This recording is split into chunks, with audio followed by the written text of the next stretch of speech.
Happy Friday, Brian Manning here with your weekly update. Let's get right to it. So, Monday this week, Labor Day. Hope everybody had an amazing holiday weekend. Tuesday this week, quiet news day. Everything's really started to heat up on Wednesday.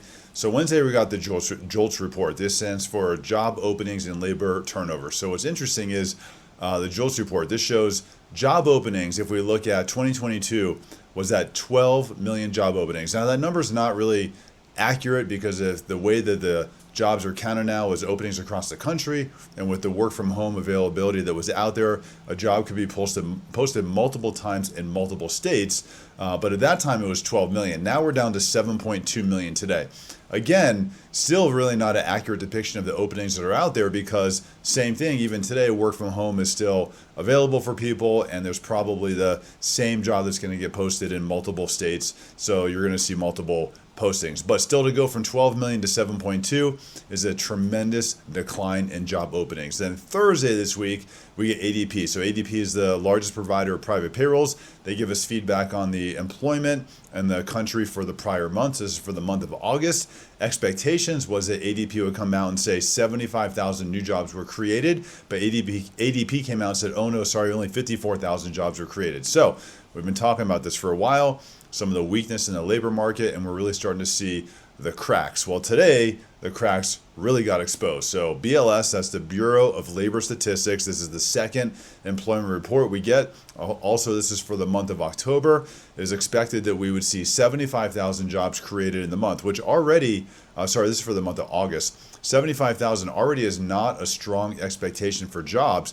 But instead of that, we got 22,000 jobs that were created across the country, and most of them were in healthcare, so not great to see. The other thing we start to look at is revisions. We've talked about this a bunch in the past. Let's take the month of June, for example. So when the June report came out, this was reported in the beginning of July, but this is data for employment in the month of June. It showed that 147 jobs were created. Now, that was really considered a very strong report.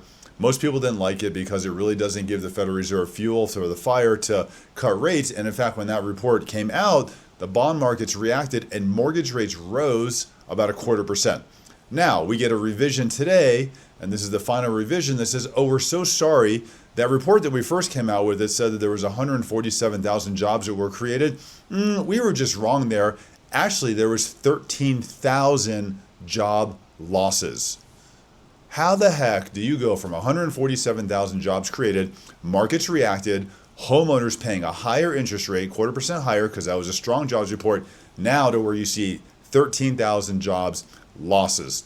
Unbelievable. So we've talked about this. It's really frustrating to have the Federal Reserve and everybody is so data dependent, but then when the data comes out, the markets react, and then when the data is revised, it's almost too late. So we are starting to see some benefits in this today.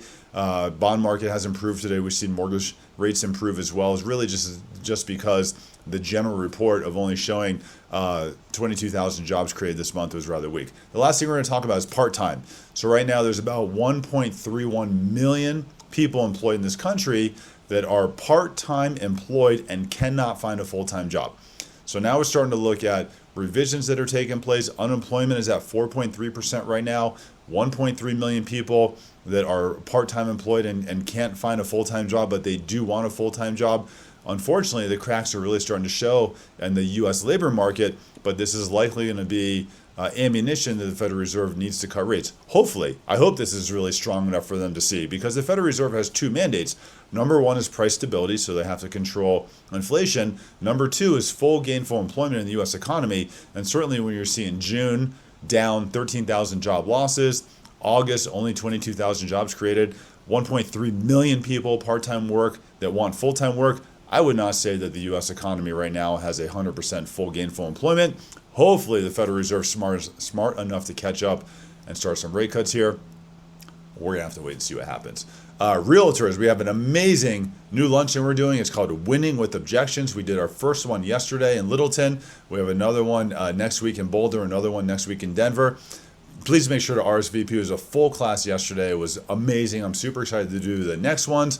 Also, for everybody out there, 11th annual Fall Fiesta taking place Thursday, November 13th We're going to be raising money for Community Food Share. They're an amazing nonprofit here. They serve Boulder County. It's going to take place at Roots Music Project. We have some incredible musical guests, open bar, all you can eat tacos from McDavid Tacos. It's going to be amazing. Come on out. Client, friend, partner appreciation party. Let's raise some money for Community Food Share. Hopefully we see you there. Happy Friday. Have a great day.